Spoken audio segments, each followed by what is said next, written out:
Bravo à l'Afrique qui s'éveille et qui se réveille. Au TEP, les Kamites, au TEP, les frères africains. C'est la situation au Burkina Faso qui nous préoccupe jusqu'à présent. C'est intéressant de voir ce qu'il se passe là-bas. Parce que les pays de l'AES sont dans une dynamique pédagogique. Ils m'enseignent, moi particulièrement, en tant que géographe, en tant qu'enseignant, en tant qu'Africain de l'Afrique centrale, j'apprends beaucoup de ces pays, de ce que les dirigeants de ces pays font, de ce que l'ensemble de cette communauté est en train de faire. Et c'est ce que je suis en train de partager avec vous dans ces vidéos que je publie un peu plus régulièrement. Donc, de quoi est-ce que nous allons parler aujourd'hui? Nous allons parler de la coopération que le Burkina établit avec les pays. Oui, le Burkina est en train d'attirer beaucoup de pays pour venir investir parce que le cadre institutionnel, le cadre légal, le cadre social est très favorable aux investissements et tout le monde voit les perspectives puisque l'exemple vient d'en haut. Le chef de l'État lui-même, le président, le capitaine Ibrahim Traoré, à qui nous continuons à dire bravo, mettez-nous les pouces pour lui, montre lui-même l'exemple en investissant dans l'État qui achète le matériel pour la construction du pays, la culture, les travaux publics, et ainsi que l'éducation et les formations à venir. Nous lui disons bravo. Et là, ça incite déjà les gens à venir. Et ce n'est pas seulement les investisseurs qui viennent.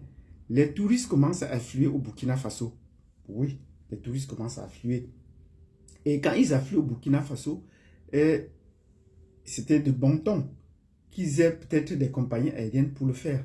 Ils ont déjà des voitures, c'est bon pour circuler. Ils sont en train de mettre en place les technologies aéronautiques, la navigation pour voyager. Ils construisent déjà leurs propres avions et ils sont les deuxièmes en Afrique noire à le faire.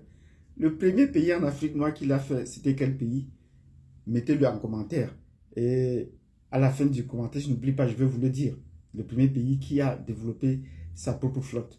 Donc, aujourd'hui, nous allons parler de l'attraction des pays, mais tous les pays qui viennent au Burkina Faso ne viennent pas de bon temps. Nous allons parler du cas du Kenya. Oui, le cas du Kenya nous préoccupe assez. C'est un pays que j'aime bien et que j'ai également visité.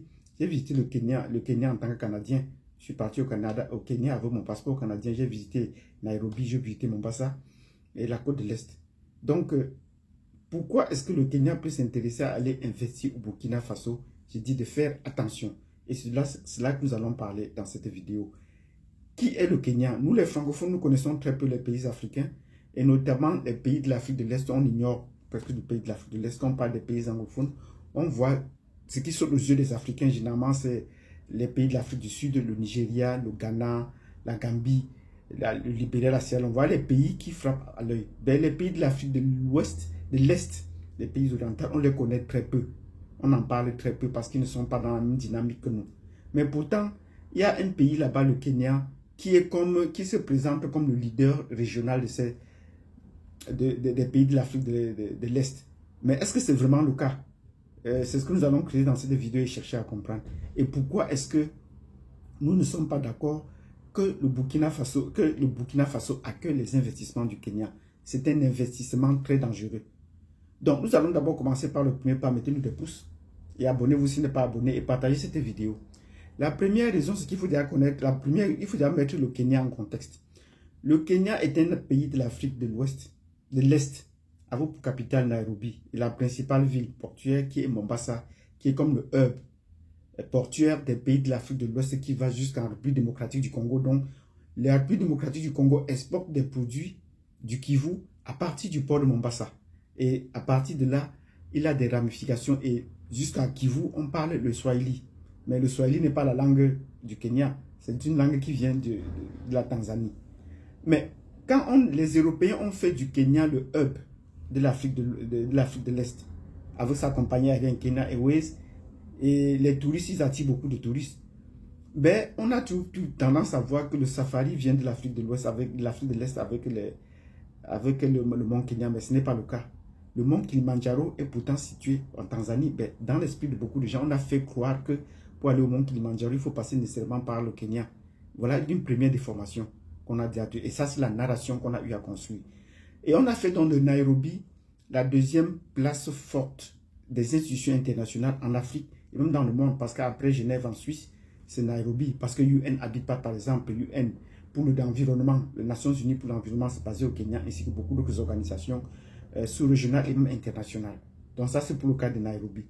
Et ce qui est peut-être plus gênant, c'est que le Kenya reste encore la base militaire forte de l'Angleterre. Oui, les Kenyans, l'Angleterre continue à s'entraîner, à entraîner ses forces armées au Kenya.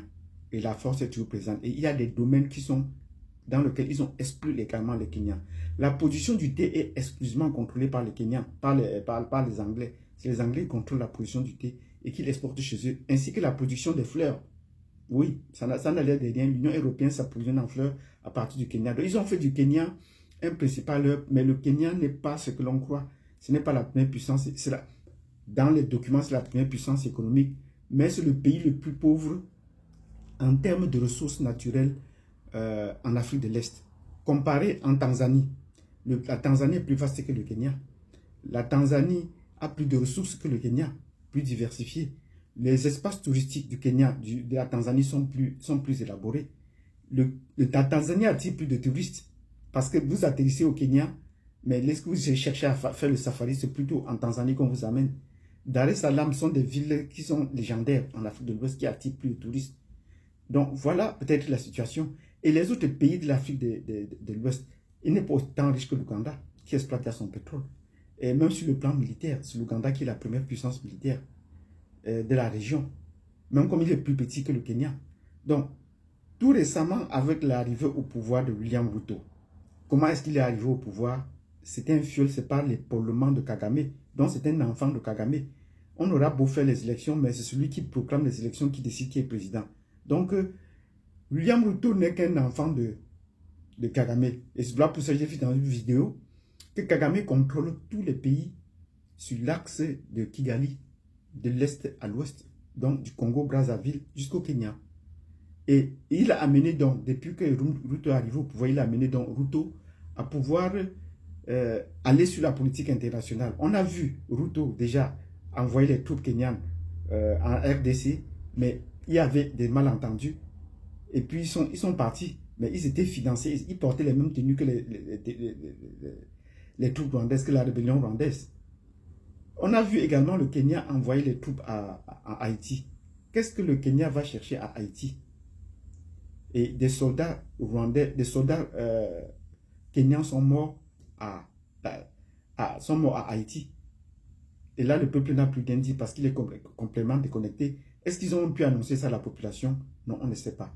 Donc, Kagame a par là amené la population, a amené Ruto et le Kenya sur la scène internationale. Et on a vu le président aller aux États-Unis, aller se pavaner avec les autres présidents, accueillir les sommets avec les Français, organiser des sommets pour avoir une certaine stature internationale et fonctionne exactement comme le Rwanda. D'après ce que le Rwanda dit, parce que Kagame est son parrain.